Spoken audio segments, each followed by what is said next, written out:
Graça, paz e muita saúde para você e para todo mundo ao seu redor. Você também tem se perguntado, no meio desse caos louco que a gente está vivendo, o que aconteceu com o nosso mundo?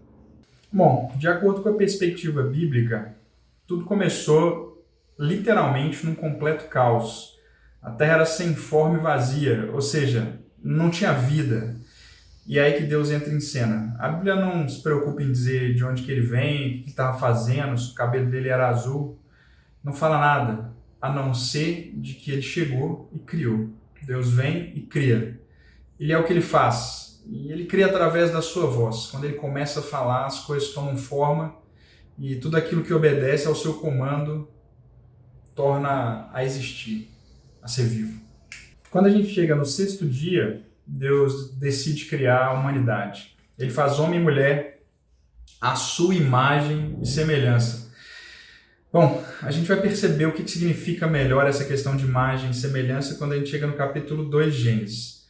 No começo da criação, lá no capítulo 1, Deus dá nome para as coisas e ele cultiva, organiza e prepara um jardim. Quando a gente chega no capítulo 2, esse Deus coloca o homem para cultivar o jardim e ele começa a dar nome para os animais, fazer a mesma tarefa que Deus fez.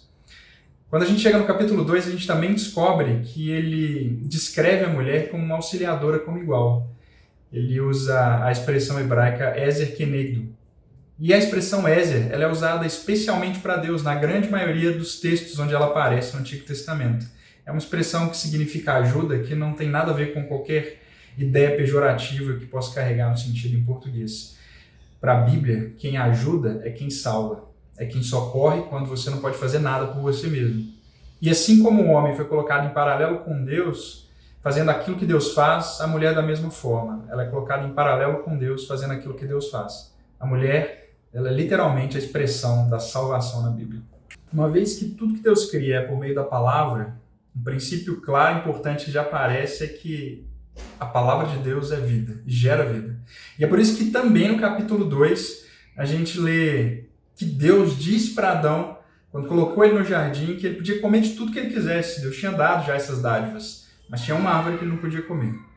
Era a árvore do conhecimento do bem e do mal. Porque no dia que ele comesse, ou seja, no dia que ele fosse contra a palavra de Deus, a palavra de vida, morte chegaria para ele e para qualquer um que comesse daquela fruta. Passou um tempo e um ser incorporou uma serpente e começou a se comunicar com a primeira mulher. Através daquele instrumento estranho e daquela conversa mole, a mulher ficou convencida de que Deus estava privando eles de alguma coisa. A serpente falou que Deus sabia que eles seriam conhecedores do bem e do mal, assim como ele era conhecedor do bem e do mal se comessem daquele fruto. Ou seja, coloca uma pulga atrás da orelha com a ideia de que Deus ele tem uma certa intimidade com o mal também. Ele conhece o mal, conhece de perto o mal, assim como ele conhece o bem. E olhando para a árvore, como ela parecia agradável, desejável, os sentidos afloraram, e acabou que ela tomou o passo de comer daquele fruto e deu para o seu marido, que comeu também. A promessa era, comeu, morreu. E eles, depois de perceberem que tinham feito, se esconderam, fugiram.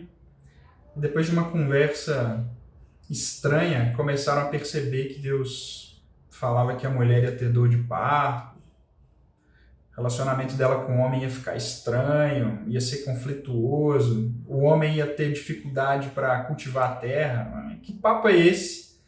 Sendo que eles iam morrer naquele dia. Ainda que não pareça ser muito agradável, parece uma ótima notícia saber que você vai ter vida, né? Ainda que a vida seja difícil, mas eles vão ter oportunidade de viver.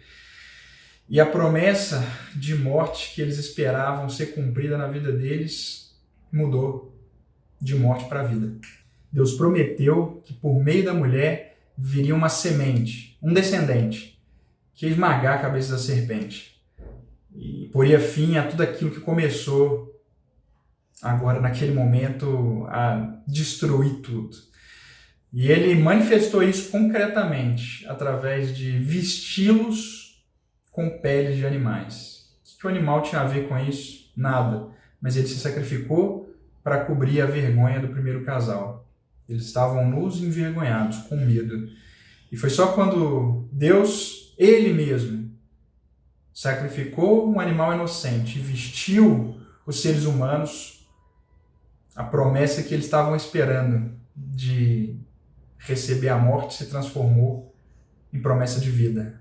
Eles teriam uma segunda chance por causa do animal que o substituiu.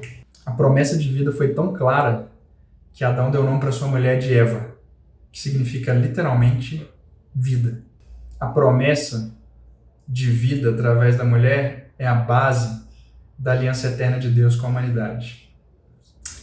Que isso te traga esperança para hoje e para os dias que vêm pela frente. Um dia, Cristo, o Cordeiro de Deus, tirou o pecado do mundo através de entregar sua vida em sacrifício em prol de seres humanos pecadores. Que a esperança do que ele fez na cruz e a esperança do que ele fará em breve, vindo em glória e majestade, fortaleça a sua vida, fortaleça seu coração e te ajude, com base nessa promessa, a caminhar nos dias que vêm pela frente. Um abraço.